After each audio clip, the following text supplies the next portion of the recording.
O Keawe Mauhili, noho ia ka ululani, hanau o Keawe o ka hikiona he kāne. O Keawe o ka hikiona, noho ia ke alaku, hanau o luka a Keawe Mauhili, he wahine. O luka a Keawe Mauhili noho ia kioke, hanau halikaka ke aloha he wahine. O halikaka ke aloha, noho ia lo paka Naea e kahi, hanau o lo paka e Naea e lua he kāne. O lo paka Naea e lua, noho ia iulia ka au lahi lahi o keo hokolole. Hana o velenala Naea he kāne. O velenala Naea, noho ia malia mai Amelika. Hana o Mikale he kāne. O Mikale, noho ia luka mai Amelika. Hana o Naea he kāne. My family on my dad's side is from Hawaii. We can trace our genealogy back through the Kumulipo.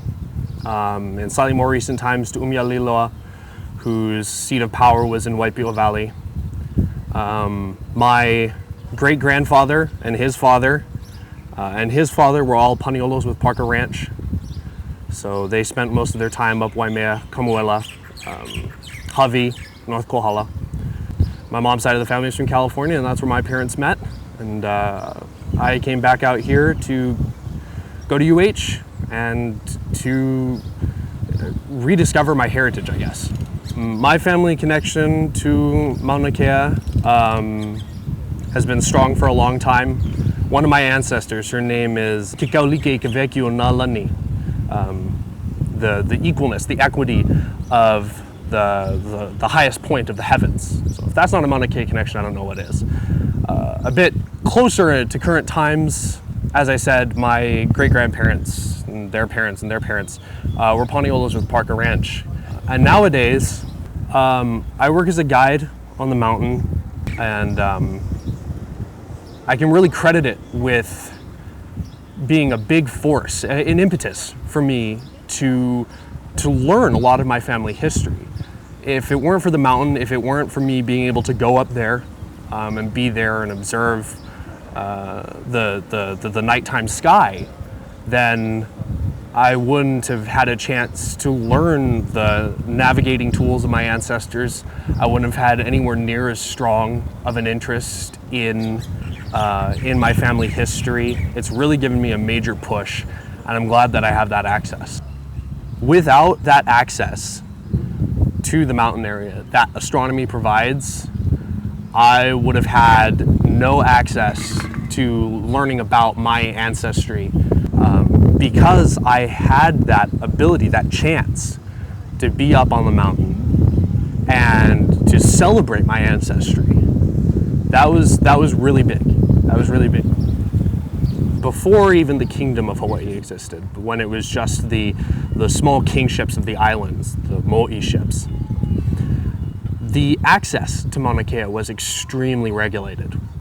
My family, being from the ali'i class, were allowed to be up there, and in fact it was really their right to be up there, and it was their responsibility to be up there. But just about no one else was. The common folks, the maka'ainana, weren't allowed anywhere near the summit level. They were allowed fairly close, probably around the Halepohaku mid-level facilities level, probably around 9,000 feet, as the adze quarry workers, who were a highly esteemed class of craftsmen, were given special permission to be up there on the mountaintop. Sure, they were treated with a spiritual cautiousness, as with many aspects of the ways of old Hawaii, but it was seen as necessary. The stone tools, that the adzes that were created, that the rock was quarried from Keanakakoi, were used in making the canoes that allowed the Hawaiians to sail all around the Pacific and to be the best navigators in the world at their time. Everything that happened up there and everything that's happening now with astronomy really continues that legacy as a place of learning. And nowadays, what with astronomy up there, I feel like that's equaled the playing field a lot. Just about anyone can go up to the top of the mountain, as long as people are safe. having astronomy there, having the access road up to the top, means we don't have to ride horses up to the top. We don't have to take week-long pilgrimages to walk to the top. We can drive up.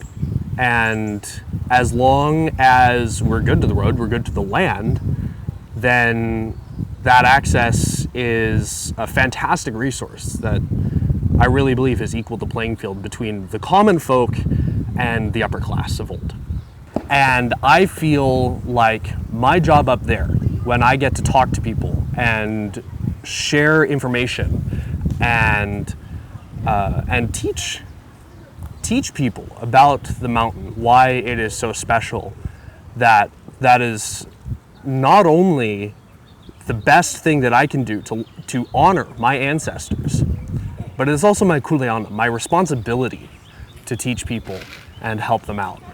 Being able to share Maunakea with people from all over the world, to me, completely embodies the spirit of aloha in Hawaii, that even though we all come from many different places, from many different parts and many different peoples, that we can all come together and share in not only a spectacular mountain, but also spectacular science that can be done, and the appreciation for science, for astronomy, and for learning what the universe had in store is an absolutely fantastic resource. And I believe that in no way does it contradict Hawaiian culture. It might have contradicted the Hawaiian culture of old, which was admittedly very rigid, kind of a caste system.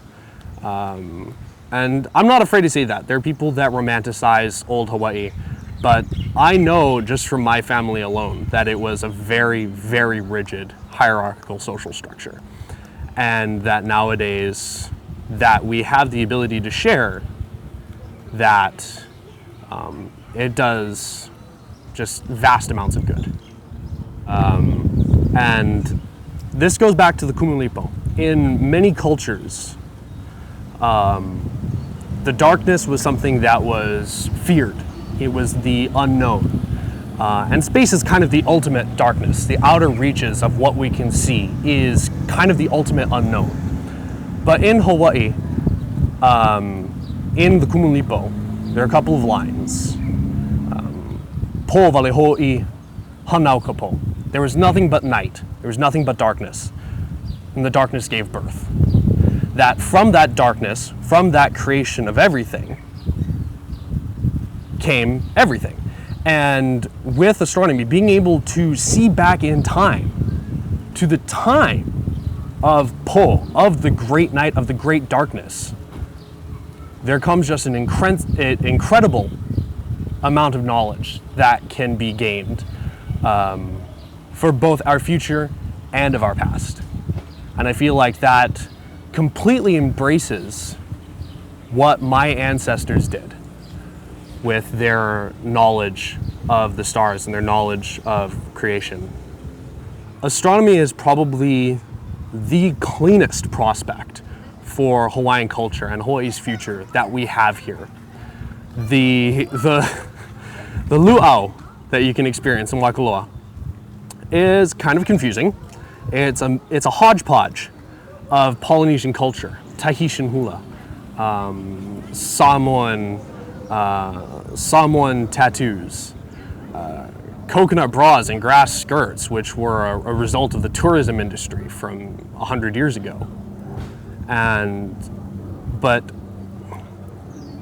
the fact that astronomy can bring fantastic development to the Hawaiian Islands, to the infrastructure, to the economy, without sacrificing any aspects really of the Hawaiian culture, I think makes that probably the best thing that we can hope for to move forward without falling into just being a tourist trap, a place for people to come and experience a little bit of the Hawaiian culture and then leave with a bunch of misconceptions. And I feel like if the TMT project doesn't go through and astronomy eventually collapses on Mauna Kea, that that the telescopes, the lease doesn't get renewed, or whatever might happen in the future, that it would really wreak a disastrous blow to people's ability to be on the mountain.